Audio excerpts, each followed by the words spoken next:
Everyone, I hope you all are doing very well. आज मैं आपको पढ़ाने वाली हूँ हिस्ट्री का एक बहुत ही इंपॉर्टेंट टॉपिक, जिस टॉपिक से आपको मोस्टली हर एग्ज़ाम में एक या दो क्वेश्चन ज़रूर दिखाई देंगे। तो ये टॉपिक बहुत इंपॉर्टेंट होने वाला है, आप ध्यान से सुनिएगा। तो सबसे पहले हम बात करते हैं हिस्ट्री की। तो देखिए, हिस्ट्री को इसमें देखिए आपको दिख रहा होगा, इस पर प्री हिस्टोरिक पीरियड है, प्रोटो हिस्ट्री पीरियड है और हिस्ट्री पीरियड है। ठीक है, तो देखिए इन तीनों पीरियड में फ़र्क क्या है। अगर मैं बात करती हूँ उनकी प्री हिस्टोरिक पीरियड, तो प्री हिस्टोरिक पीरियड का जो बेस्ट एग्जाम्पल है वो है आपका स्टोन एज। ठीक है, प्रोटो हिस्ट्री का एग्जाम्पल है आपका इंडस वैली सिविलाइजेशन। उसके बाद है हिस्ट्री, जो आपकी 6 BC से AD तक की बात करती है। तो देखिए, हिस्ट्री कोई अपने आप में कोई छोटा सा टाइम पीरियड नहीं था, वो बहुत बड़ा टाइम पीरियड था। हम जब से हिस्ट्री को पढ़ते आ रहे हैं और उसके बारे में हम जब से जान रहे हैं, जब ना तो कोई डेट हुआ करती थी ना कोई ईयर। ठीक है, तो देखिए इसमें 3 पीरियड में किस तरह से हिस्ट्री को क्लासीफाई किया है। तो पहला है प्री हिस्टोरिक पीरियड। देखिए, प्री हिस्टोरिक पीरियड का मतलब है इस टाइम पे हमें जो भी चीज़ें मिलती हैं, ठीक है, हमारे पास उस समय का कोई भी रिटर्न रिकॉर्ड नहीं है। मतलब अगर हम इस समय की बात करते हैं तो इस समय से जुड़ा हुआ हमारे पास कोई भी रिटर्न रिकॉर्ड नहीं है। ठीक है, तो इसे बोलते हैं प्री हिस्टोरिक पीरियड। और इसका बहुत ही अच्छा एग्जाम्पल है, वो है हमारा स्टोन एज। ठीक है, जो पाषाण युग था उसको बोलते हैं। प्रोटो हिस्ट्री, प्रोटो हिस्ट्री भी एक ऐसा टाइम पीरियड था जिसमें हमारे पास रिटर्न रिकॉर्ड तो थे, लेकिन वो उतने प्रॉपरली नहीं थे। ठीक है, या तो हम उन्हें आज तक पढ़ नहीं पाए, उनको कोई डेसिफर नहीं कर पाया। ठीक है, तो वहाँ पे प्रॉपरली आपको कोई भी रिटर्न जो रिकॉर्ड्स हैं उस टाइम के नहीं मिलते हैं। तो ये जो टाइम पीरियड है हमारा, ये है इंडस वैली सिविलाइजेशन। आपको इंडस वैली सिविलाइजेशन की बहुत सारी चीज़ें मिलेंगी, आपको स्क्रिप्ट भी मिलती हैं, लेकिन अफसोस की बात यह है कि हम उनको आज तक भी नहीं पढ़ पाए। ठीक है, बहुत सारी स्क्रिप्ट वहाँ पर, बहुत सारी चीज़ें अभी भी ऐसी कैसी लिखी हुई हैं कि शायद इस उम्मीद में कि हम उनको इन फ्यूचर समझ जाए और हम पता लगा सके जो हमारी प्रोटो हिस्ट्री है उसके बारे में और अच्छे से। उसके बाद फिर लास्ट में आता है हिस्ट्री। ये टाइम पीरियड ऐसा है जिसपे हमारे पास प्रॉपर रिटर्न रिकॉर्ड्स हैं। ठीक है, और ये टाइम पीरियड हमारा कौन सा है, 6 BC से लेके 80 वाला टाइम पीरियड है। ठीक है, यहाँ पर हमारे पास हर चीज़ के प्रॉपरली रिटर्न रिकॉर्ड्स हैं। तो ये बात हो गई हमारी हिस्ट्री की कि हमारी हिस्ट्री क्या है। अब हम बात करते हैं पैलियोलिथिक पीरियड की। जैसे कि नाम से ही पता चल रहा है कि पैलियोलिथिक, सबसे पहले हम इस नाम का मतलब देखेंगे कि पैलियोलिथिक जो वर्ड है, जो नाम है इसका, वो पढ़ा कैसे। देखिए, पैलो का मतलब होता है, पैलियो का मतलब होता है पुराना, मतलब एशियंट हो गया, और लिथिक का मतलब होता है स्टोन। ठीक है, तो इसीलिए ये सबसे पुराना टाइम था। ऊपर से यहाँ पर स्टोन की, उस टाइम पे स्टोन का यूज़ होता था, यहाँ पर पत्थर का यूज़ होता था, तो इसीलिए इस इनिशियल पीरियड को नाम दिया पैलोलिथिक पीरियड। इस पीरियड की अगर हम बात करें, इसका अगर टाइम पीरियड बात करें, तो 20 लाख ईयर्स से 12,000 ईयर्स एगो तक का ये टाइम पीरियड था। तो ये काफ़ी लंबा टाइम पीरियड था। इसी वजह से आगे चल के जो पैलोलिथिक जो पीरियड है, इसको भी 3 पार्ट्स में कैटेगराइज किया था। लोअर पैलोलिथिक पीरियड, मिडिल और अपर। ठीक है, जैसे कि नीचे यहाँ पर मैंने लिखा हुआ भी है। तो इन तीनों पीरियड में थोड़े थोड़े चेंजेस हमें देखने के लिए मिलते हैं। जो ये टाइम पीरियड था काफ़ी ज़्यादा कोल्ड था ये वाला। ठीक है, काफ़ी ज़्यादा ठंड हुआ करती थी इस टाइम पे। अब है इसमें एक बहुत ही इंपॉर्टेंट जो पॉइंट है, जो एग्जाम में ज़्यादातर पूछ लिया जाता है, वो है in Bhimbetka caves initial paintings have been discovered. जो आपकी ये भीम बेटका जो केव्स हैं, ये आपकी मध्य प्रदेश में है। और ऐसा कहा जाता है कि जो एशियन टाइम पे जो लोग थे, जो आदिवासी थे, वो कहाँ पर रहते थे, कोई उनके पास कोई बहुत अच्छे घर मकान तो होते नहीं थे रहने के लिए, तो वो केव्स में रुकते थे। तो उन केव्स की जो दीवारें हैं, वो जो भी बाहर देखते थे, उन केव्स की दीवारों पर वो उस चीज़ को ड्रॉ कर दिया करते थे। तो उस केव की जो पेंटिंग है, उससे हमें काफ़ी हद तक आइडिया मिल जाता है कि उस समय वो लोग क्या देखते थे, किस तरह के एनिमल होते थे, क्या वो करते थे। क्योंकि जो भी जैसा भी इन्वायरमेंट उनके आसपास होगा, उनकी सराउंडिंग में होगा, वो उसी चीज़ को देखते थे और उसी चीज़ को ड्रॉ करने की कोशिश करते थे। This place is included in world heritage site. तो इस प्लेस को वर्ल्ड हेरिटेज साइट के अंदर ले लिया गया है। आपको पता है कि जो इस तरह की जो चीज़ें होती हैं, जिनको प्रोटेक्शन प्रोवाइड करने की ज़रूरत होती है, जिससे कि हमारी आगे तक की जनरेशन के लिए वो सिक्योर रहें, और कुछ वो हिस्ट्री से या कल्चर से जुड़े होते हैं, तो वो किसके अंडर आ जाते हैं, वो वर्ल्ड हेरिटेज साइट के अंदर आ जाते हैं। हम कह सकते हैं जो ये पैलोलिथिक पीरियड है, अगर हम बात करें तो ये मानव इतिहास की कम से कम लगभग 99 जो परसेंट जो कहानियाँ हैं, वो इस काल के दौरान ही घटित हुई हैं। यहाँ तक कि जो अग्नि की जो खोज है, वो भी पैलोलिथिक पीरियड के टाइम पे हुई है। तो सबसे इंपॉर्टेंट जो बात है, वो आपको क्या याद रखनी है इसमें, एक तो भीम बेटका केव्स, कि यहाँ पर आपको कुछ इनिशियल पेंटिंग मिलती है भीम बेटका की जो केव्स हैं उनकी दीवारों पर। दूसरा कि ये वर्ल्ड हेरिटेज साइट है भीम बेटका केव्स। और थर्ड है कि जो फायर की जो डिस्कवरी है वो किस पीरियड में हुई है, तो वो भी हमारी पैलोलिथिक पीरियड में हुई है। ठीक है, फायर की डिस्कवरी। तो ये कुछ पॉइंट्स हैं जो यहाँ से बहुत इंपॉर्टेंट है और एग्जाम में पूछ लिए जाते हैं। अब बात करते हैं मीजोलिथिक पीरियड की। तो देखिए, मीजोलिथिक पीरियड का जो मतलब है वो है यहाँ पर, क्योंकि पैलो से बाद में है और नियोलिथिक से पहले है। ठीक है, तो इसलिए इसका नाम पड़ता है मीजोलिथिक पीरियड। लिथिक वही कि वो स्टोन एज थी, तो इसीलिए लिथिक पीरियड। देखिए सबसे ज़्यादा जो इन्वायरमेंटल चेंजेस जो देखने के लिए मिलते हैं वो कौन से टाइम में मिलते हैं, वो मेसोलिथिक पीरियड में ही मिलते हैं। सबसे ज़्यादा जो पर्यावरण में जो चेंजेस आए थे, बदलाव आए थे, वो मेसोलिथिक पीरियड में आए थे। टाइम पीरियड की बात करते हैं तो it extend from 12,000 years to 10,000 year. ठीक है, तो ये अच्छा खासा इसका भी एक लंबा टाइम रहा है। Stone tools found during this period are generally tiny. तो देखिए आमतौर पर जो इस टाइम पे जो औजार मिलते हैं, जो टूल्स मिलते हैं, उनके जो साइज़ थे वो बहुत छोटे थे। कहते हैं ना कि इंसान समय के साथ आगे ही बढ़ता है, वो कोई पीछे नहीं जाता। तो पैलियोलिथिक पीरियड में जो उनके टूल्स थे वो काफ़ी ज़्यादा कोई शार्प नहीं होते थे, कोई एजेस नहीं होती थी, तो कहीं ना कहीं हंटिंग करने में इनको प्रॉब्लम आती थी। धीरे धीरे इनके दिमाग ने काम लिया कि ये जो का टूल्स है इनको हम साइज़ छोटा कर दें, इनको शार्प कर दें, ठीक है, तो क्या होगा, हंटिंग ईजी हो जाएगी, शिकार इजीली कर पाएंगे। तो इसीलिए जो इनके स्टोन टूल्स थे यहाँ पर काफ़ी थोड़े शार्प हो गए थे, पहले से बेटर हो गए थे, साइज़ छोटा हो गया था। और इनके इन्हीं स्टोन टूल को इस पीरियड के हम क्या बोलते हैं, माइक्रोलिथ बोलते हैं। तो ये यहाँ पर इंपॉर्टेंट टॉपिक निकल कर आता है, पूछ लिया जाता है कि माइक्रोलिथ क्या होता है। तो माइक्रोलिथ क्या होता है, stone tool found during the period are generally tiny are called microlith. ठीक है, पशुपालन शुरू हो गया था, एनिमल हस्बेंड्री, पशुपालन शुरू हो गया था इस टाइम के दौरान ही, मेसोलिथिक पीरियड के। तो यहाँ पर 3 जो इंपॉर्टेंट पॉइंट है वो क्या निकल कर आते हैं, पहला तो कि इन्वायरमेंटल चेंजेस मेसोलिथिक पीरियड में सबसे ज़्यादा हुए। दूसरा, माइक्रोलिथ, जो छोटे जो टूल्स थे वो काफ़ी ज़्यादा, मतलब उनका जो साइज़ था वो काफ़ी छोटा हो गया था। और तीसरा, अब लोगों ने एनिमल्स को भी पालना शुरू कर दिया था। ठीक है, अब हमारा नेक्स्ट है नियोलिथिक पीरियड। नियो का मतलब होता है न्यू और लिथिक का मतलब वही स्टोन एज। ठीक है, तो ये टाइम पीरियड कुछ न्यू था और इसकी हम बात करें टाइमिंग की तो 10,000 ईयर्स एगो इसको स्टार्ट किया था। कॉपर पहला फर्स्ट मेटल था, पूछ लिया जाता है कि जो पहला जो मेटल है वो कौन सा था जिसको यूज़ किया गया था। तो copper was the first metal use during this period. ठीक है, तो इस पीरियड में फर्स्ट मेटल यूज़ किया था और उस मेटल का नाम क्या था, कॉपर था। Pottery also immersed during this Neolithic period. ठीक है ना, तो जो पॉटरी है उनका भी यूज़ करना शुरू कर दिया था। होता है ना, मिट्टी के घड़े होते हैं, मिट्टी के बर्तन होते हैं, तो उनका यूज़ भी नियोलिथिक पीरियड में हुआ था। और थर्ड जो सबसे इंपॉर्टेंट है वो है व्हील। जो पहिए का आविष्कार है वो भी नियोलिथिक पीरियड में ही हुआ था। जैसे कि अब कहा था कि धीरे धीरे जो एग्रीकल्चर की जो स्टार्टिंग थी वो होनी शुरू हो गई थी। तो एग्रीकल्चर की स्टार्टिंग में वही है कि भाई सामान लेके जाना है, लाना है, खेतों में भी काम करना है। तो कहीं ना कहीं इंसान के दिमाग में आ गया था कि वो उस तरह से कुछ पहिया वगैरह भी बना सकता है। तो इसमें इंपॉर्टेंट पॉइंट क्या होगा हमारा, एक तो कॉपर यूज़ हुआ था इस पीरियड में जो कि फर्स्ट मेटल था, पॉटरी का यूज़ होना शुरू हो गया था। ठीक है, और तीसरा है कि जो व्हील का इन्वेंशन है वो भी नियोलिथिक पीरियड में ही हमारा हुआ था। ठीक है, अब हम बात करते हैं बिफोर क्राइस्ट जिसे हम बीसी बोलते हैं और एडी जिसे हम एनो डोमिनी बोलते हैं। तो इसमें काफ़ी लोग ज़्यादा कंफ्यूज रहते हैं कि ये क्या है। तो देखिए इसमें कहा है कि जो बीसी है वो किस लिए स्टैंड करता है, बिफोर क्राइस्ट, और जो एडी है उसको यूज़ किया जाता है also use which means year of Jesus Christ birth. ठीक है, nowadays instead of AD हम क्या यूज़ करते हैं, हम एडी को यूज़ ना करके हम करते हैं यूज़ कॉमन एरा सीई, और बीसी की जगह हम यूज़ करते हैं before common era is used. तो देखिए सबसे पहले मैं आपको समझा देती हूँ यहाँ पर कि एडी और बीसी है क्या।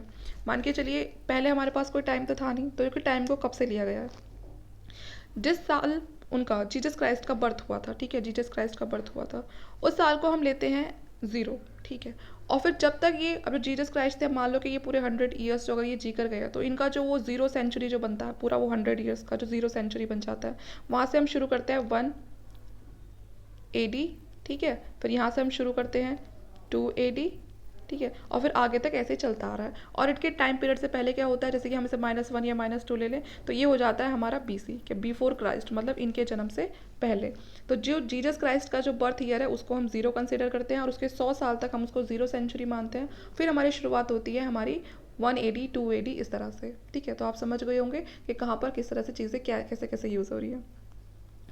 उसके बाद देखते हैं कि जो फर्स्ट ह्यूमन बीइंग था, ठीक है, उसको क्या नाम दिया था, होमोसैपियन दिया था। ठीक है, तो जो प्रथम मानव का अगर हम बोले कि जो जैविक नाम था वो क्या था, वो होमोसैपियन था। ये इंपॉर्टेंट है, पूछ लिया जाता है। अगर पूछता है कि पहला मेटल कौन सा था जिसे ह्यूमन ने यूज़ किया था, तो कौन सा मेटल था, कॉपर था। ठीक है, इसे तांबा धातु भी बोल देते हैं। तो आपका copper was the first metal use by the humans. First human fossil in India were discovered on the bank of river Narmada in 1982 by Arun Sonkiya. तो अगर कोई पूछता है आपसे कि फर्स्ट ह्यूमन फॉसिल जो इंडिया में डिस्कवर किया गया था, ठीक है ना, ह्यूमन फॉसिल को और क्या बोल देते हैं, मानव जीवाश्म भी बोल देते हैं इसको। तो इसको कहाँ पर पहली बार डिस्कवर किया गया था, जो हमारी नर्मदा रिवर है वहाँ पर डिस्कवर किया गया था 1982 में, और इसको डिस्कवर करने वाले कौन थे, अरुण सोनकिया। ठीक है, तो ये नर्मदा के पास कहाँ पर, हथनोरा में इसको डिस्कवर किया गया था। तो आप याद रखना ये कहाँ पर, हथनोरा में। कहाँ पर है ये, नर्मदा, इन 1982 बाय अरुण सोनकिया। तो बहुत इंपॉर्टेंट पॉइंट हो जाता है ये, तीनों ही बहुत इंपॉर्टेंट पॉइंट है कि पहला ह्यूमन बीइंग का नाम क्या था, होमोसेपियन। पहला मेटल कौन सा था जो ह्यूमन ने यूज़ करना शुरू किया था, तो आपको कॉपर था। और तीसरा है कि पहला जो ह्यूमन फॉसिल है उसको कहाँ डिस्कवर किया गया था, तो वो रिवर नर्मदा में डिस्कवर किया गया था, हथनोरा के पास, इन 1982 बाय अरुण सोनकिया जी ने। ठीक है, आगे देखते हैं। अब हम देखते हैं कुछ इंपॉर्टेंट सेटलमेंट्स। उस टाइम पे कुछ इंपॉर्टेंट जो सेटलमेंट्स थी हम उनके बारे में पढ़ते हैं। तो सबसे पहले पढ़ेंगे हम मेहरगढ़ के बारे में। ठीक है, तो मेहरगढ़ जो कि अगर आप अभी देखते हो तो ये प्रेजेंट आपका बलूचिस्तान के पाकिस्तान में है। जो पाकिस्तान में बलूचिस्तान वाला एरिया है वहाँ पर आपका मेहरगढ़ पड़ेगा। It is the most important settlement of the Indian subcontinent. अगर हम भारतीय उपमहाद्वीप की बात करें तो ये सबसे ज़्यादा इंपॉर्टेंट हमारे लिए हो जाता है मेहरगढ़। ठीक है, इंडिया के सब कॉन्टिनेंट की अगर बात करें। It is known as wheat basket. इसको वीट बास्केट भी कहा जाता है, गेहूं का कटोरा। ठीक है, आगे देखते हैं। It provide earliest evidence of agriculture. अगर आपको सबसे पहले एविडेंस चाहिए एग्रीकल्चर की स्टार्टिंग कहाँ पर हुई, तो सबसे पहले जो एविडेंस मिलते हैं एग्रीकल्चर की शुरुआत होने के, तो वो भी आपको मेहरगढ़ से ही मिलते हैं। ठीक है, तो आपसे पूछ सकते हैं कि सबसे ज़्यादा जो उसकी जो कृषि है उसकी जो प्राचीनतम साक्ष्य हैं वो आपको कहाँ से मिले हैं, तो आप क्या बताओगे, मेहरगढ़ बताओगे। ठीक है, अगर मेन क्रॉप्स की बात करूँ मैं यहाँ पर, तो कौन कौन सी थी, वीट, ज्वार और डेट्स। ठीक है, तो ये तीन यहाँ की बहुत ही मेन क्रॉप्स थी। Earliest evidence of cotton cultivation is also found here.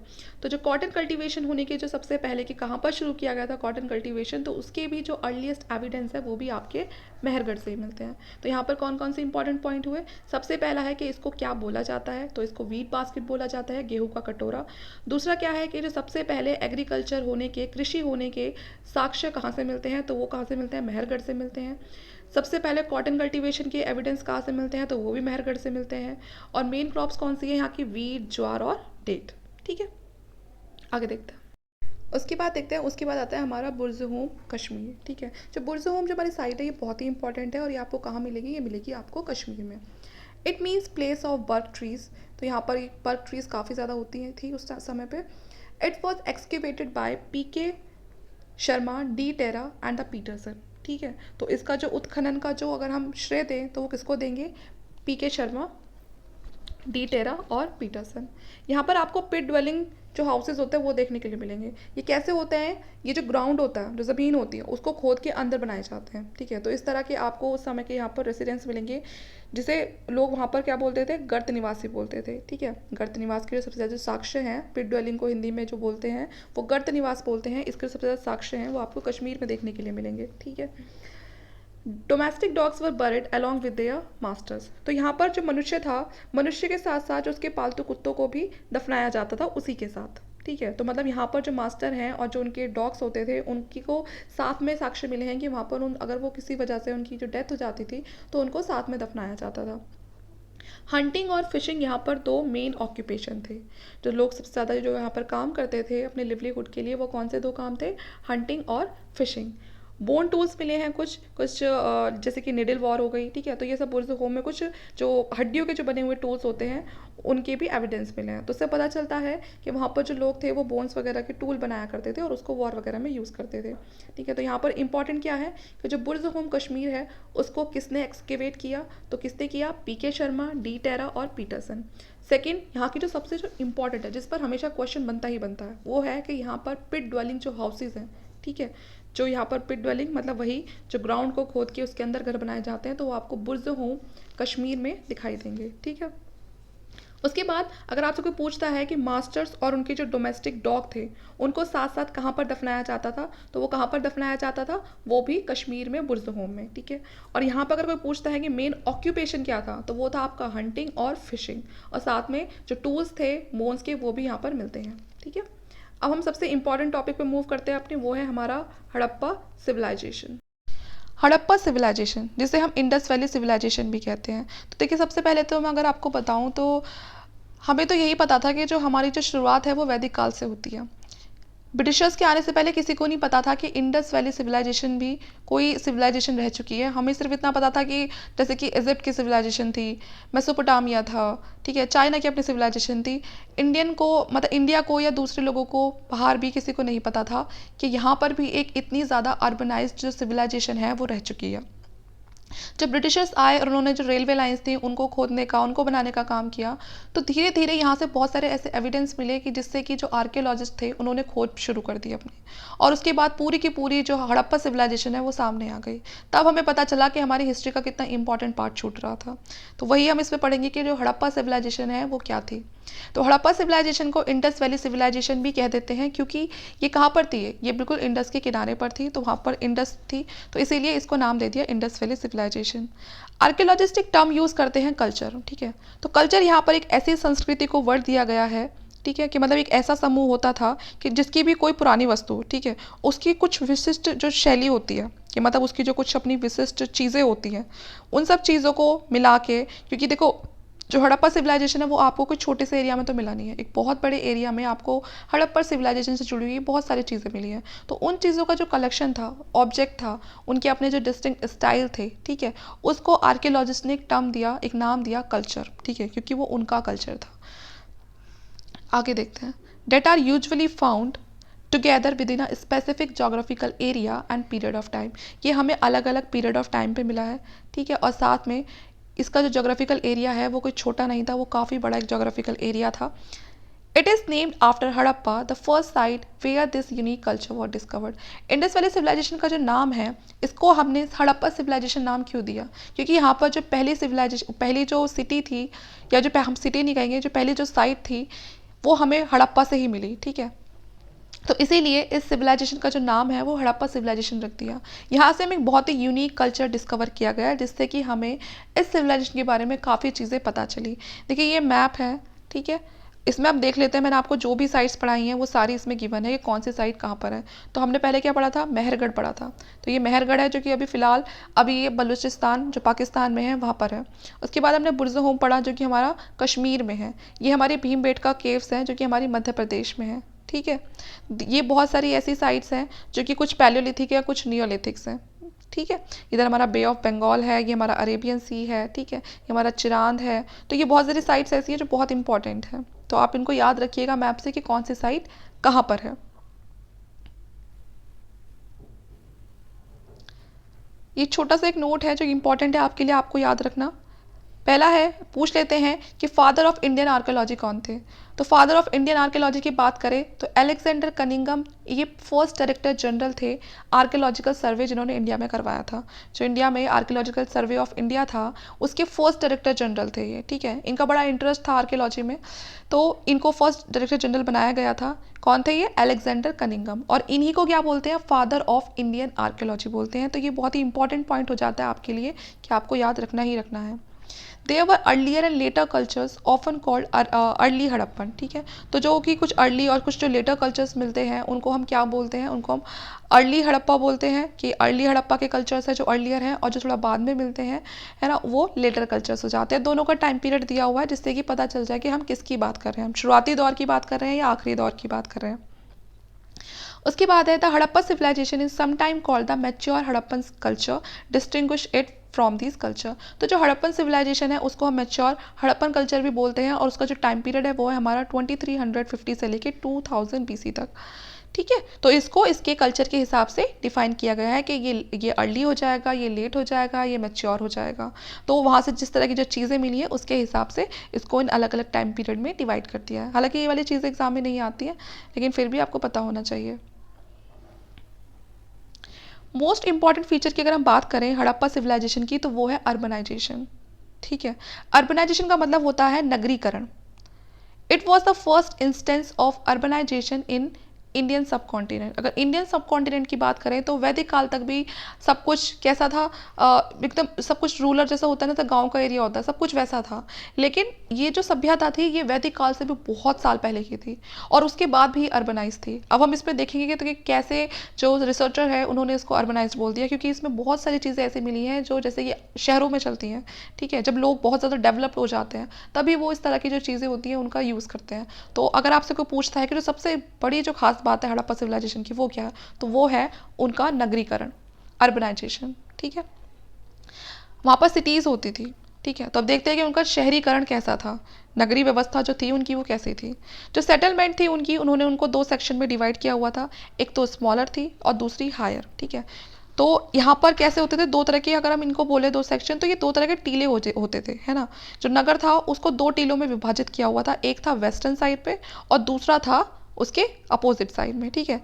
जो वेस्टर्न साइड वाला जो उसका जो पार्ट था वो कैसा था, वो ऊंचाई पर था। जैसे कि मान के चलो ये इधर वेस्ट हो गया, जो ईस्ट हो गया, तो इस साइड वाला जो पार्ट था वो क्या था, वो हायर टाउन था, वो थोड़ा ऊंचाई पे जाकर था। और जो ये वाला पार्ट था ये थोड़ा नीचा था, ठीक है।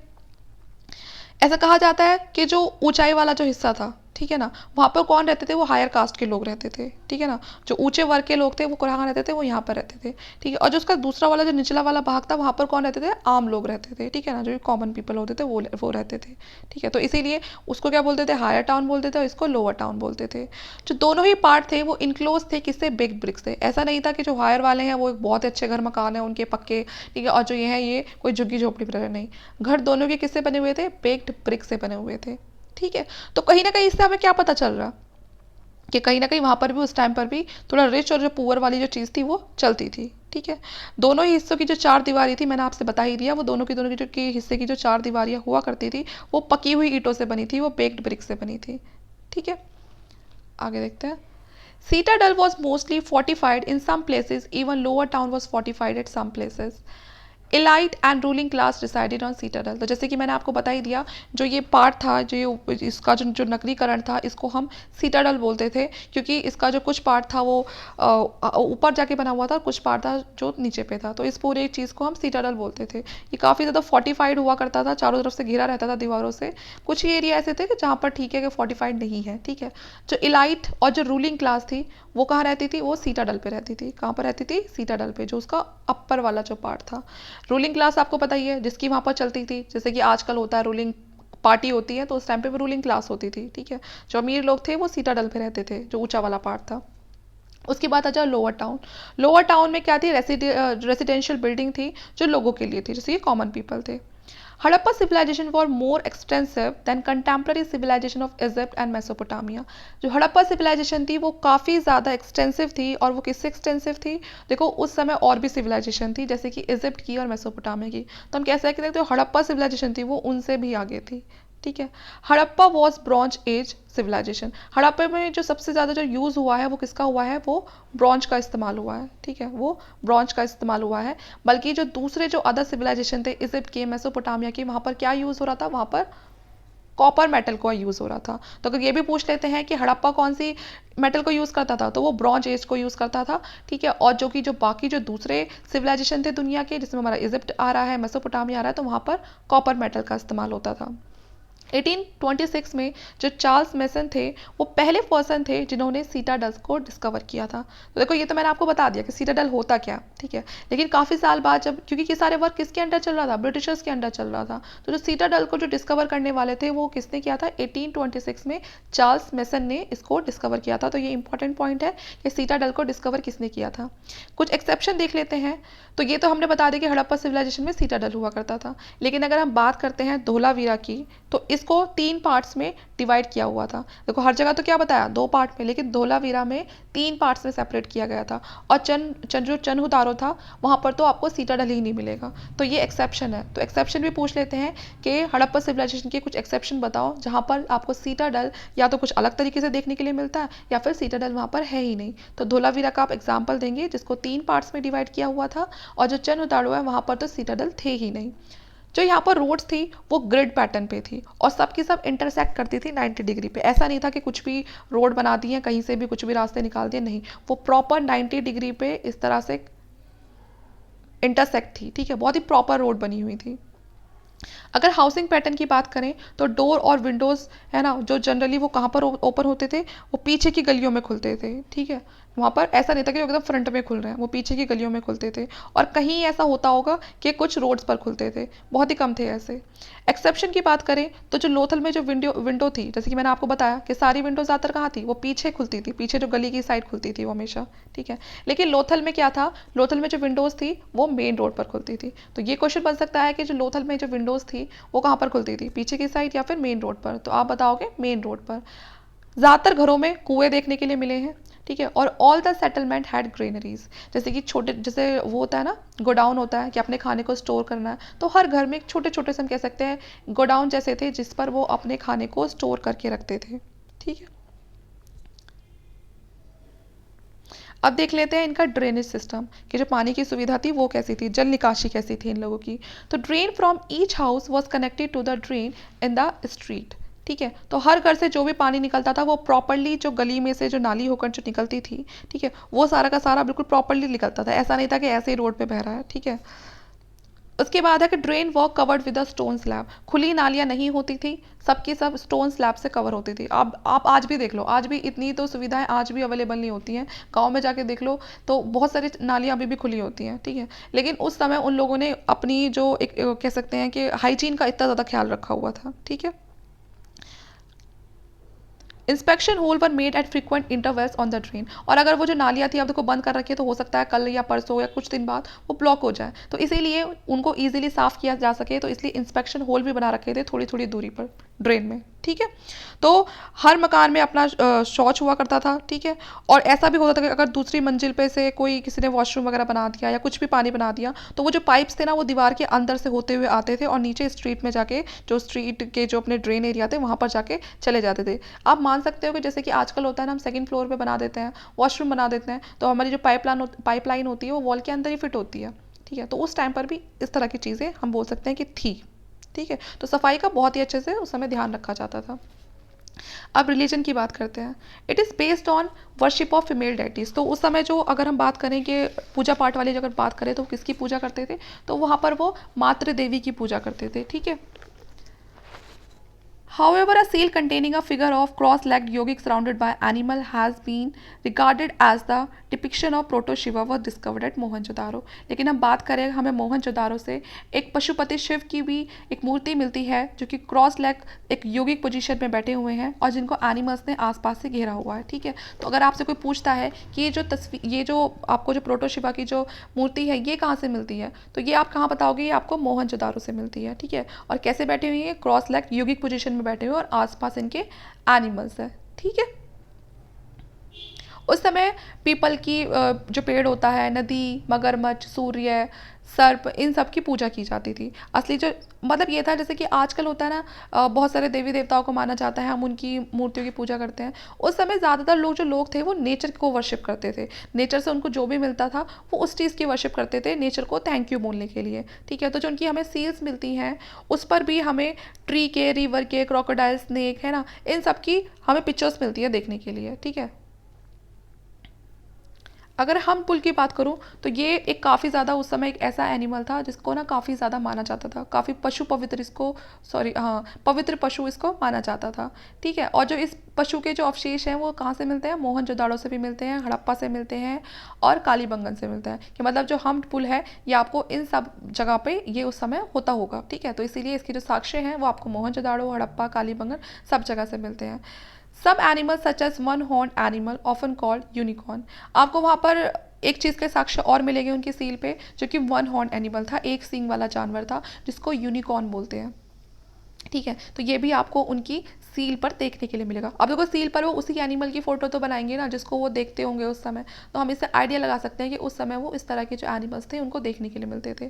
तो हमने इसमें क्या क्या पढ़ लिया, हमने इनके रिलीजन के बारे में पढ़ लिया कि तो वो ज़्यादातर नेचर की पूजा करते थे, लेकिन हमें फिर भी कुछ प्रोटो शिवा जो हैं उनकी पिक्चर्स मिलती हैं, उनकी मूर्ति मिलती हैं, और वो कहाँ से मिलती है, मोहनजोदाड़ो से मिलती है। एक हमने हम पुल के बारे में पढ़ा कि उनकी जो सील्स हैं उस पर हमें हम पुल की कुछ वो क्या कहते हैं पिक्चर्स मिलती हैं मोहनजोदाड़ो से भी, हड़प्पा से भी, कालीबंगन से भी, और उनकी सील पे हमें एक यूनिकॉर्न जो कि वन हॉर्न एनिमल था उसकी भी पिक्चर मिलती है। ठीक है। अब आगे चलते हैं आर्ट पर।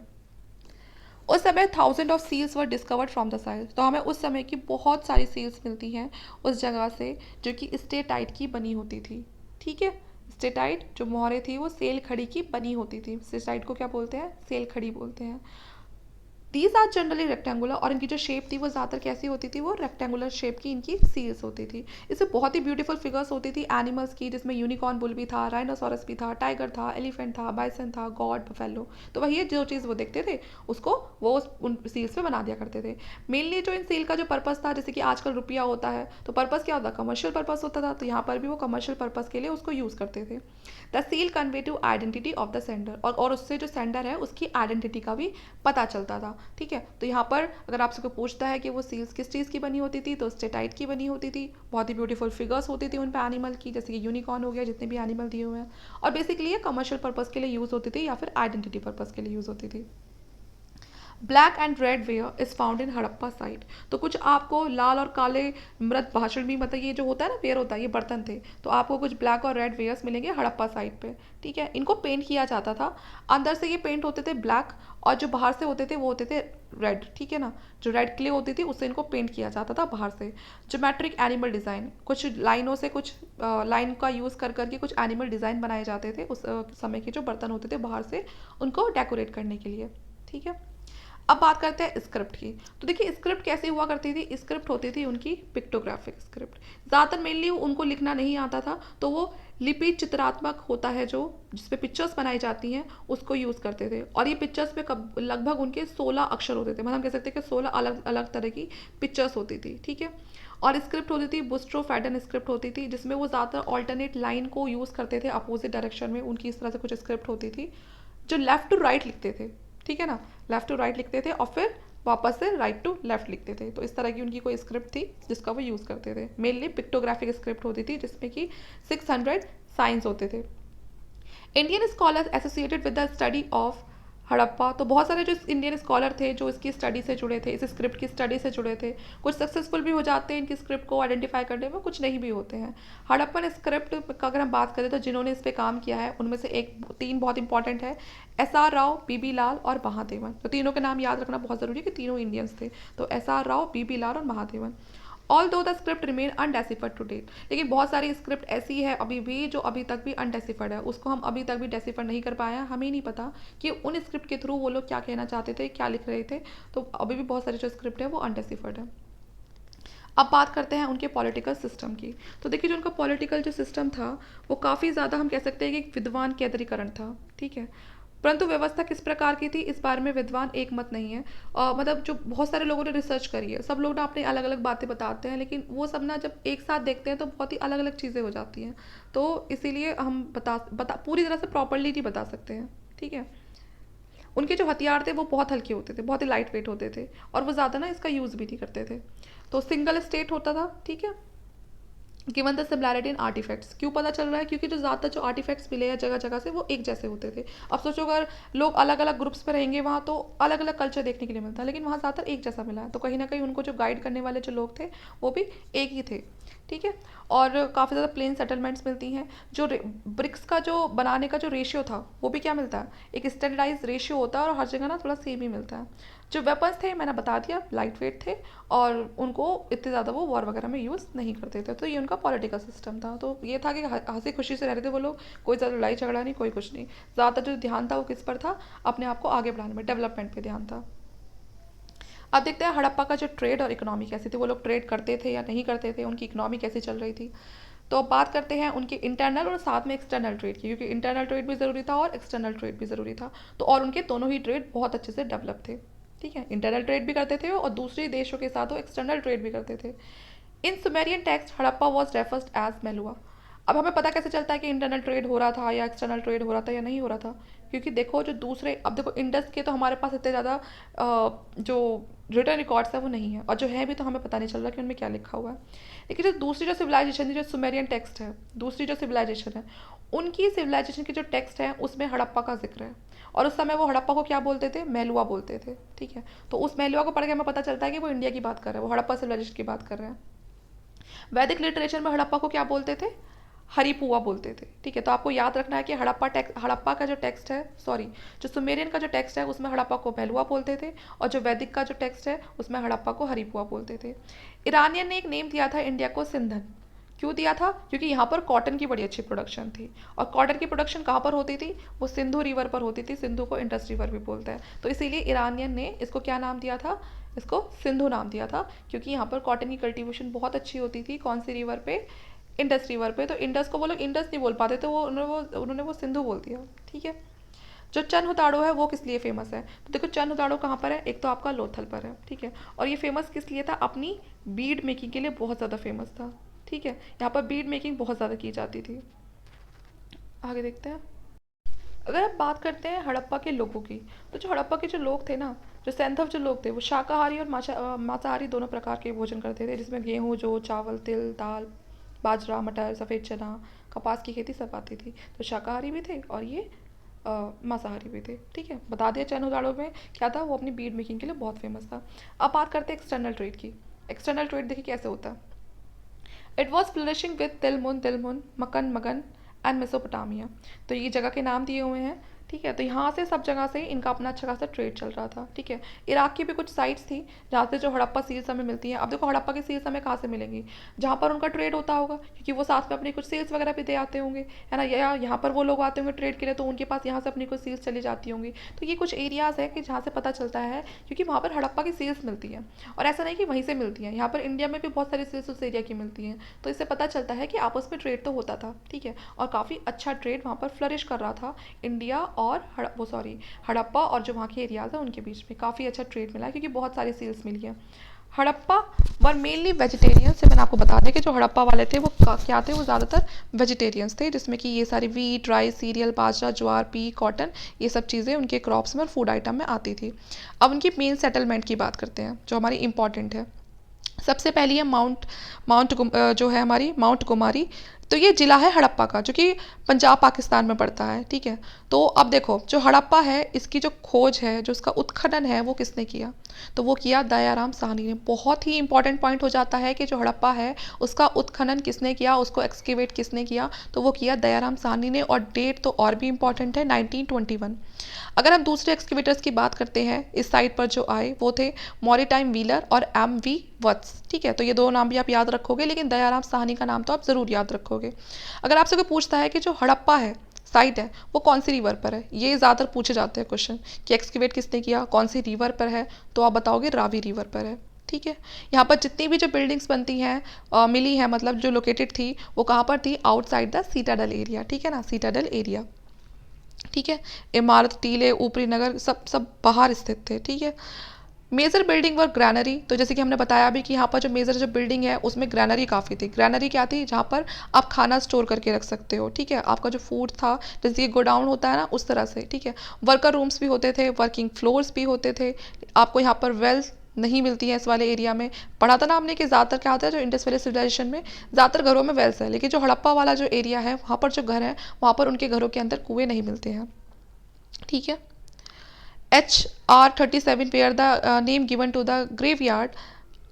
तो यहाँ पर कुछ गलती हो गई है, ठीक है, प्रिंटिंग में, टाइपिंग में कुछ गलती हो गई है, तो यहाँ पर मैं आपको ऐसे ही बोल देती हूँ। तो ये कब्रिस्तान के नाम थे, HNR37, ये यहाँ पर कब्रिस्तान के जो नाम थे वो दिए गए हैं। तो ये किसने, ये जो खोज है वो किसने की थी? ये माधवराव वत्स ने की थी, ठीक है। और जो माउंट एफ है, ये किसने खोज की थी? इसकी मॉरिटाइम व्हीलर ने खोज की थी, ठीक है। तो जो मॉरिटाइम व्हीलर है, इन्होंने खोज की थी माउंट आपकी एफ। ये भी एक ग्रेवयार्ड का ही नाम है, ठीक है। और जो HR37 है, ये जो ग्रेवयार्ड है, इसका किसने खोज की थी? माधवराव वत्से ने की थी, ठीक है। ये की थी ये वाली माउंट एफ खाली, ठीक है। और HR37 ये माधवराव वत्स ने की थी, ठीक है। तो आप ऐसे याद रख लेना इसको। आगे देखते हैं। मोहनजोदाड़ो। देखो तो मोहनजोदाड़ो जो है, इसको हम क्या बोलते हैं? इसको हम मृतकों का टीला भी बोल देते हैं, माउंट ऑफ डेड, ठीक है। अब देखते हैं ये पड़ता कहाँ है। Located on the bank of Indus river in the Larkana district, Sindh, Pakistan. तो जो पाकिस्तान का जो सिंध वाला एरिया है, वहाँ पर जो लड़खना जो डिस्ट्रिक्ट है, वहाँ पर ये पड़ता है। अगर कोई पूछे कौन सी रिवर पर है, तो आप बता दोगे इजीली कौन सी रिवर पर है? इंडस रिवर पर है। और हमारा हड़प्पा कौन सी रिवर पर था? रावी रिवर पर था। इसको एक्सकेवेट किसने किया था? R.D. बैनर्जी ने किया था 1922 में। और साथ में जॉन मार्शल और मॉरिटाइम व्हीलर ने भी किया था। तो ये तीनों ही इंपॉर्टेंट है। सबसे ज़्यादा इंपॉर्टेंट नाम कौन सा है यहाँ पर? R.D. बैनर्जी 1922। और हमारा जो हड़प्पा है वो कब हुआ था? वो 1921 में हुआ था। Mohenjodaro was excavated under a Buddhist monastery. तो जो मोहनजोदाड़ो है वो जो एक्सकेवेट किया गया था वो अंडर बुद्धिस्ट मोनास्ट्री किया गया था। बुद्धिस्ट मोनास्ट्री का मतलब होता है जो बौद्ध विहार होते हैं, उनके नीचे इसका उत्खनन हुआ था। ठीक है। All the buildings at this site are found within the citadel. तो यहाँ पर जितनी भी जो बिल्डिंग मिलती है वो सब सीटाडल वाली फॉर्म में मिलती हैं, वही के कुछ टीले ऊपर कुछ टीले नीचे। ठीक है। और यहाँ पर जो सबसे जो खास बात हो जाती है मोहनजोदाड़ो की, वो जाती है ग्रेट बाथ। यहाँ पर ना एक बहुत ही एक बड़ा सा ग्रेट बाथ है, हम कह सकते हो एक जैसे स्विमिंग पूल होता है ना आजकल, वैसे ही था। तो बहुत ही स्पेशल टैंक है ये इस एरिया में, जिसके लिए मोहनजोदाड़ो बहुत ज़्यादा फेमस है। और ये जो ग्रेट बाथ है ये ऐसा ही नहीं है, बल्कि ये एक बहुत ही ये ब्रिक से बनाया गया है, साथ में इस पर प्लास्टर भी बहुत अच्छे से चढ़ाया गया है, वाटर टाइट है बिल्कुल। ठीक है। और नेचुरल तार से इसको कवर किया गया है। इसमें अंदर की तरफ कुछ सीढ़ियाँ भी बनाई हुई हैं, नॉर्दर्न साइड पर और साउदर्न साइड पर, और साइड में रूम्स भी हैं, है ना, कि शायद इसलिए बनाए हो कि जो कोई नहाने जाता है उसे वो चेंज करना पड़ता है या उसके बाद चेंज करना पड़ता है, और साथ में उसमें अंदर जाने के लिए सीढ़ियाँ भी हैं। ड्रेन पाइप्स भी लोकेट किए गए हैं साउथ वेस्ट साइड पे, जिससे कि जो उसका जो पानी है उसको समय के साथ चेंज करते जाएं। ठीक है। तो देखो ये काफ़ी ज़्यादा एक इंपॉर्टेंट है कि जो ग्रेट बाथ है वो आपका कहाँ पर मिलता है, वो आपका मोहनजोदाड़ो में मिलता है।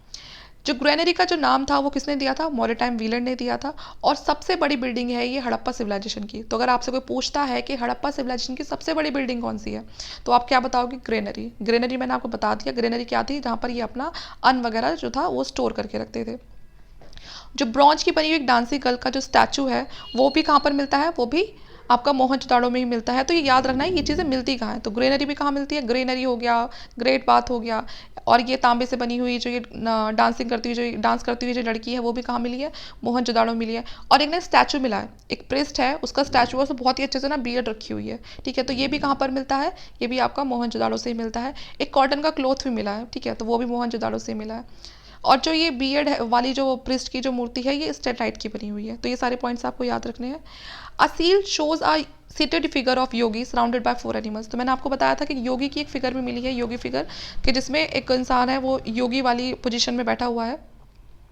ठीक है। और इसको सराउंड किया है एनिमल्स ने, राइनो, बफेलो, एलिफेंट, टाइगर, है ना, इन सब से ये बिल्कुल आसपास से घिरा हुआ है। साथ में 2 डियर भी हैं। ठीक है। जो उनके थ्रोन के एकदम नीचे की तरफ बैठे हुए हैं। Marshall thought it was probably Lord Shiva since he is also known as the Pashupati. तो जो मार्शल है उन्होंने कहा है, उन्हें लग रहा है कि जिस तरह से वो जो आपकी जो पिक्चर है, वो जो स्कल्पचर है वो जो दिखाई दे रहा है, वो ना वो कह रहा है कि शायद लॉर्ड शिवा है ये। ठीक है। क्योंकि वो थोड़ा थोड़ा लॉर्ड शिवा की जैसा उसे वो मान रहे हैं, तो इसीलिए उन्होंने उसको नाम दिया पशुपति। ठीक है। तो अगर आपसे कोई पूछता है कि ऐसी कौन सी वाली वहाँ पर आपको स्कल्पचर मिला है जिसके आसपास बहुत सारे एनिमल्स बैठे हुए हैं, ठीक है, तो आप क्या बताओगे, वो पशुपति की फिगर है। Here on the roads, human remains were found littered with indicate that this place was invaded. Otherwise, people had elaborate burial system but buried outside the town. In this probably remained Mongol skull have been discovered. Some people had died due to malaria or plague. तो देखिए यहाँ पर कहा क्या गया है कि सड़कों पर मानव कंकाल मिले हैं, वहाँ पर सड़कों पर कुछ मानव कंकाल मिले हैं। और इससे क्या पता लगता है, ये जो कंकाल है ना, इसमें कोई जो मंगोलोई जो प्रजाति है ना, जो मंगोल्स के जो लोग हैं उनकी प्रजाति के भी वहाँ पर जो स्कल हैं वो दिखाई देते हैं। ठीक है। तो जो व्यक्ति की खोपड़ी है वो वहाँ पर जगह जगह मिलती है।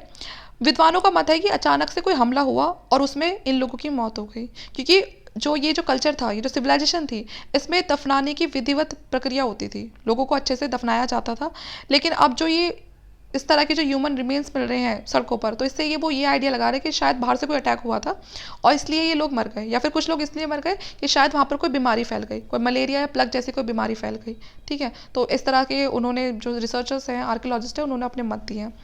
Square steatite seal depicting a humped bull is also discovered from Mohenjodaro. Mohenjodaro से सील्स मिली हैं जो कि स्क्वायर स्टेटाइट सील्स है बिल्कुल। ठीक है। और उन पर क्या बना हुआ है, एक हम्प्ड बुल बना हुआ है। ठीक है। आगे देखते हैं राखीगढ़ी। तो राखीगढ़ी एक और साइट है, तो ये कहाँ पर है, आपकी हरियाणा हिसार में है। ठीक है। Citadel of this settlement were discovered in 2014। तो इस जगह पर भी जो सीटाडल्स है वो हुआ करते थे, तो वो जो उनकी खोज है वो कब पता चली हमें, 2014 में। और काफ़ी ज़्यादा एक्सटेंसिव एरिया है ये, जैसे कि हड़प्पा साइट का है ना, जैसे हड़प्पा साइट है वैसे ही ये भी काफ़ी बड़ी बस्ती है। ठीक है। तो हड़प्पा सभ्यता की अगर हम बोले तो ये सबसे बड़ी बस्ती है। ठीक है। अगर आपसे बोलता है कोई हड़प्पा सिविलाइजेशन की सबसे बड़ी साइट कौन सी है, तो आप क्या बताओगे, राखीगढ़ी। ठीक है। आगे देखते हैं रोपड़ और Punjab. Domestic dogs were buried along with their owner. तो रोपड़ जो पंजाब में जो रोपड़ जो साइट है, यहाँ पर हमें ऐसे साक्ष्य मिले हैं जिससे पता चलता है जो लोग हैं, जो डॉग्स हैं, है ना, जो डोमेस्टिक डॉग होते थे, पालतू जानवर होते थे, उनको उनके ऑनर्स के साथ ही दफनाया जाता था। ठीक है, और ये ऐसी पहली साइट है जिसको एक्सकेवेट किया गया आफ्टर इंडिपेंडेंस, वरना जो उससे पहले की जो हमने साइट्स पढ़ी हैं सारी की सारी वो ऐसी है जब तक हमारा देश आज़ाद नहीं हुआ था। देश के आज़ाद होने के बाद जो पहली साइट जिसको डिस्कवर किया गया वो कौन सी थी? वो रोपड़ साइट थी पंजाब में। ठीक है, उसके बाद आगे देखते हैं सुरकोटदा। ठीक है, ये कहाँ पर पड़ता है? आपका कच्छ गुजरात में पड़ता है ये। यहाँ पर ये इकलौती ऐसी साइट है जहाँ पर आपको हॉर्स के बोन्स की डिस्कवरी हुई है, मतलब डिस्कवर किया गया है। ठीक है, तो यहाँ पर आपको अगर आपसे कोई पूछता है कि हॉर्स की जो हड्डियाँ हैं उनके साक्ष्य कहाँ से मिले हैं, भाई वहाँ पर हॉर्स होंगे जब भी तो हड्डियाँ मिली हैं, तो वहाँ पर कहाँ से मिले हैं? वो सुर्ख कोटता है, वहाँ से आपको बोन जो हॉर्स के जो बोन है वो मिलते हैं। ठीक है, और वहाँ पर भी जो लोअर और जो अपर टाउन थे एकदम अच्छे से फोर्टिफाइड है। ठीक है, उसके बाद है कालीबंगन साइट। तो ये आप कहाँ पड़ती है? गंगानगर राजस्थान में। ठीक है, और ये पूछे कोई कौन सी बैंक पर है, तो ये पड़ेगी आपकी घग्गर रिवर पर। ठीक है, घग्गर रिवर कौन सी? कालीबंगन जो साइट है वहाँ पे घग्गर रिवर पड़ेगी। इसको डिस्कवर किया है बीबी लाल ने और बीके थापड़ ने। तो दोनों के नाम आपको याद रखने हैं, बीबी लाल और BK थापड़। Both upper town as well as lower town were fortified non-baked brick mud bricks were used for construction। तो जो अपर टाउन है और जो लोअर टाउन है दोनों ही अच्छे से फोर्टिफाइड है, और यहाँ पर नॉन ब्रिक्ड मतलब जो मिट्टी की जो बनी हुई ब्रिक्स हैं जो पकी हुई नहीं होती थी उनका यूज़ किया है गया है कंस्ट्रक्शन में। ठीक है, furrow fields wooden drains and earliest evidence of earthquake are found at Kalibangan. तो बहुत सारे जैसे कि जो कि यहाँ पर कोई अर्थक्वेक आया था। ठीक है, तो बहुत सारे ऐसे साक्ष्य मिले हैं जिससे कि यहाँ पता चलता है कि यहाँ पर मतलब जो धीरे धीरे जो सब चीज़ें वो कैसे ख़त्म हुई। ठीक है, तो यहाँ पर बता दिया मैंने आपको, ये सारे पॉइंट आपको याद रखने हैं। यहाँ पर ना ये भी बताया गया है, कुछ पॉइंट हमें यहाँ मेंशन नहीं है लेकिन मैं आपको ऐसे ही बता देती हूँ कि जो जुते हुए खेतों के जो साक्ष्य हैं वो कालीबंगन से मिलते हैं। ठीक है, लकड़ी की नालियाँ वो भी आपको कालीबंगन से देखने के लिए मिलती हैं। कुछ भूकंप के साक्ष्य हो गए, ठीक है, वो आपको कालीबंगन से मिलते हैं। और 7 अग्निकुंड, तो ये दिखा है ना, ये फायर ऑल्टर्स यहाँ पर लिखा हुआ है, तो ये फायर ऑल्टर्स के होने के साक्ष्य भी, जिसमें एनिमल्स को सेक्रीफाइस किया जाता था, तो ये सारे के सारे आपको कहाँ से मिलते हैं? कालीबंगन साइड से मिलते हैं। फ्यूरोफिल्ड वही जुते हुए खेत, ठीक है ना, वुडन ड्रेन्स हो गए, लकड़ी की बनी हुई नालियाँ, ठीक है, और कुछ बहुत सारे अर्लीस्ट अर्थक्वेक वगैरह के एविडेंस। ठीक है, अब देखते हैं लोथल गुजरात। तो लोथल गुजरात भी एक साइट है जो लोथल है वो आपके गुजरात में है। और अगर बात करें कौन सी रिवर पर है, जैसे कालीबंगन किस पर थी? घग्गर रिवर पर थी। जो मोहनजोदाड़ो थी वो इंडस रिवर पर थी। हड़प्पा रावी रिवर पर थी। तो लोथल अब कैसी है? वहाँ पर भोगवा रिवर पर। इसे हम मिनी हड़प्पा भी बोलते हैं या फिर मिनी मोहनजोदाड़ो भी बोलते हैं, क्योंकि ये भी काफ़ी बड़ी साइट है। अगर अर्लीस्ट एविडेंस की बात करें पोर्ट की, तो वो लोथल के ही हैं, डॉक यार्ड। ठीक है, कि जो बड़ा बड़ा जो समुद्र से जो सामान आता था समुद्र के रास्ते, तो वो यहीं पर पोर्ट बनाए गए थे लोथल पे। ठीक है, और जो पोर्ट है ये बेक्ड ब्रिक्स का बना हुआ है। ठीक है, लोथल का। तो कह सकते हैं कि अगर कोई पूछता है कि विश्व का सबसे प्राचीनतम जो बंदरगाह है वो कहाँ पर है, तो आप क्या बताओगे? लोथल पे बताओगे। ठीक है, जो सबसे पुराना पोर्ट है वो यहीं पर ही है। Double burial pointing towards Sati system is also found. ठीक है, तो देखो जो सती सिस्टम वाले जो आपको कुछ एविडेंस मिलते हैं कि जैसे औरतों को पहले सती कर दिया जाता था, तो वो भी आपको यहीं से मिले हैं। ठीक है, जो हस्बैंड वाइफ को एक साथ दफना दिया जाता था या उनको सती कर दिया जाता था अपने हस्बैंड के साथ ही, तो वो वाले साक्ष्य भी आपको लोथल से ही मिलते हैं। ठीक है, जो सील्स हैं यहाँ पर उन पर पिक्चर्स हैं बोट की, फायर ऑल्टर्स की, राइस की, है ना, बीड मेकिंग फैक्ट्रीज, ये सब आपको उस समय लोथल की जो सील्स वगैरह मिलते हैं उस पर आपको देखने के लिए मिल जाएंगे। उसके बाद है धोलावीरा कच्छ गुजरात। तो जो धोलावीरा है वो आपका कहाँ पर है? वो भी आपका कच्छ गुजरात में है। तो ये ऐसी अकेली सेटलमेंट है जहाँ पर आपको 3 पार्ट्स में दिखाई देगी। 2 अपर टाउन होते थे और एक लोअर टाउन होता था आपका। 2 अपर टाउन और एक लोअर टाउन, ये हमने शुरू में एक्सेप्शन में भी पढ़ा था। ठीक है, all the 3 parts were enclose by the high walls of the stone. तीनों ही जो जगह थी, तीनों ही पार्ट थे, उसको आसपास से बड़ी बड़ी दीवारों से बंद किया हुआ था, क्लोज किया हुआ था, जिससे कि बाहर से कोई अटैक हो तो एक प्रोटेक्शन प्रोवाइड हो सके। Rock blocks were found which we were used as a pillar. तो पिलर भी आपको धोलावीरा में देखने के लिए मिलते हैं। ठीक है, जो बड़े बड़े रॉक्स के बने हुए थे। एक साइन बोर्ड भी मिलता है आपको यहाँ पर देखने के लिए। ठीक है, जिससे कि पिक्टोग्राफी लेटर्स यूज़ किए गए हैं उस साइन बोर्ड पर, जो कि हड़प्पा स्क्रिप्ट के हैं। कुछ एविडेंस मिले हैं कि यहाँ पर स्टेडियम भी हुआ करता था। ठीक है, तो ये बहुत ही ज़्यादा आगे था। यहाँ पर स्टेडियम के भी साक्ष्य मिलते हैं, कहाँ पर? धोलावीरा में। ठीक है, और वाटर डैम भी हुआ करते थे। इरिगेशन पर्पस के लिए यहाँ पर वाटर डैम भी बनाए गए थे धोलावीरा में। तो धोलावीरा जाना इसलिए जाता है अपने ड्रेनेज सिस्टम के लिए। ठीक है, अब पढ़ते हैं बनवाली। यहाँ पर बनवाली में कहाँ पर है आपका, ये ना आपको याद रखना है कि कौन सी साइड कहाँ पर थी। तो जो बनवाली है वो कहाँ पर थी आपकी, वो आपकी हरियाणा में थी। यहाँ से भी आपको जो अग्निकुंड है उसके साक्ष्य मिलते हैं। जो सिटी सिस्टम है वो यहाँ पर कोई खास ज़्यादा प्लान नहीं था, ठीक है, इतनी ज़्यादा कोई खास यहाँ पर आपको कंस्ट्रक्शन देखने के लिए नहीं मिलेगी। अर्दन प्लग शेर आपको बहुत मिलेंगे यहाँ पर, है ना, जो खेतों को जोतने के लिए जो मिट्टी का बना हुआ हल था वो आपको बनावली से ही मिलेगा, ठीक है। This also provide evidence of pre Harappa, Harappan and post Harappan period. तो यहाँ पर आपको तीनों तरह के एविडेंस मिलेंगे, सबसे पुराना वाला जो हड़प्पा है उसके भी, हड़प्पा के भी, और जो बाद वाला हड़प्पा है उसके भी। उसके बाद देखते हैं मांडू। तो जो मांडा है वो आपका कहाँ पर है, वो आपका जम्मू में पड़ता है। ये नॉर्दर्न मोस्ट साइट है हड़प्पा की, ठीक है, सबसे ज़्यादा नॉर्दर्न मोस्ट साइट है। आपको अगर देखिए, अगर मैं आपको इस तरह से बताऊँ यहाँ से, ठीक है, तो जो सबसे ऊपर जो साइट है, एक साइट सबसे ऊपर होगी, तो वो कौन सी है, वो यही है, मांडा जम्मू कश्मीर, ठीक है, जहाँ से किसके, हड़प्पा सिविलाइजेशन की सबसे नॉर्दर्न साइड। अगर इसकी बात करें तो जो हमने पढ़ा सुर्गकोटता, ठीक है, तो ये यहाँ से वो मिलेगी।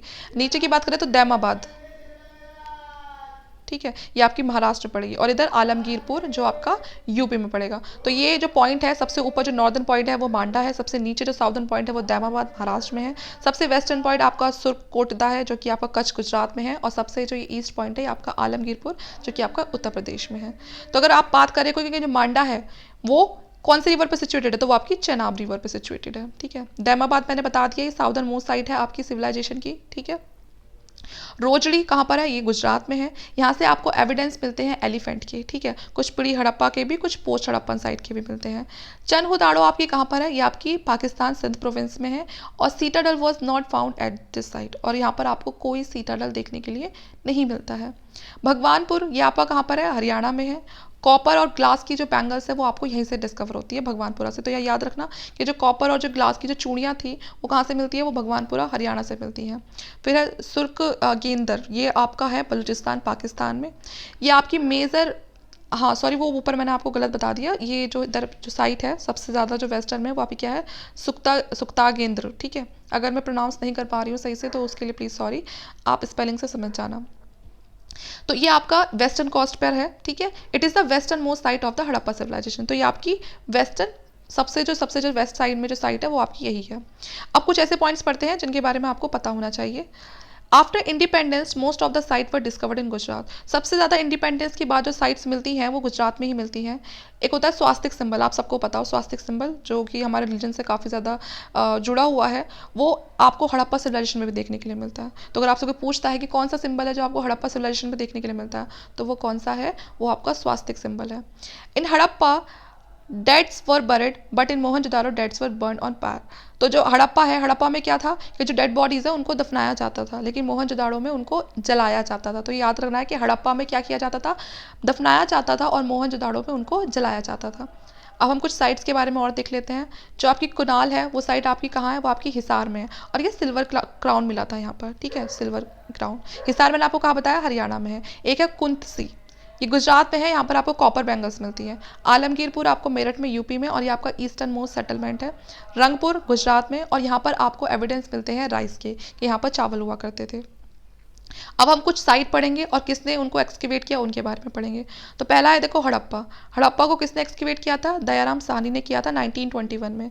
मोहनजोदाड़ो को आर डी बैनर्जी ने 1922 में। फिर है धोलावीरा, किसने किया था, जेपी जोशी ने। चनहुदाड़ो को एम जी मजूमदार ने। लोथल को एस आर राव ने। कोट दीजी है ये एफ ए खान ने। सुर्गतोड़ा जेपी जोशी ने। तो जो धोलावीरा और सुर्गतोड़ा है ये जेपी जोशी ने किया था। जो रोपड़ है ये आपके पंजाब में है, ये किसने किया था, वाई डी शर्मा ने किया था। कालीबंगन ये बीबी लाल और बी के थापड़, ठीक है। उसके बाद है जो रॉ मटेरियल है वो आपका दोनों तरीके से मिला है, आपका वो इंपोर्ट भी होता था, एक्सपोर्ट भी होता था। जो गोल्ड है वो आपको कहाँ से मिला है, जो कोलार में कर्नाटका में जो कोलार माइंस थी वहाँ से, ठीक है। कोलार माइंस जो आपकी कर्नाटका में, ये गोल्ड के लिए बहुत फेमस थी। जो सिल्वर और जो टिन है वो आपको अफगानिस्तान से मंगवाया जाता था और ईरान से मंगवाया जाता था। जो कॉपर है वो आपको खेतरी राजस्थान से मिलता था। जो लैपिस लजुली है ये बादकश खान, ये आपका अफगानिस्तान से मंगाया जाता था। जो सी शेल्स हैं वो आपके गुजरात से आती थी, ठीक है। तो ये कुछ चीज़ें हैं कि आपकी कहाँ से कौन सी चीज़ लाई जाती थी और किसने कौन सी साइट को एक्सकेवेट किया, ठीक है। अब हम देख लेते हैं causes of the decline of the Harappa civilization. तो देखो पूरी तरह से किसी को नहीं पता है एक सही, हम कह सकते हैं अगर हम सही रीज़न बताएं तो एक सही रीज़न किसी के पास नहीं है कि वो जो सिविलाइजेशन था वो पूरा का पूरा कैसे ख़त्म हो गया, इतना ज़्यादा अच्छा होने के बाद भी वो कैसे ख़त्म हो गया। लेकिन हर जो रिसर्चर्स हैं, आर्कियोलॉजिस्ट हैं, उन्होंने अपने मत दिए हैं इस बात पर, तो सबके अलग अलग है।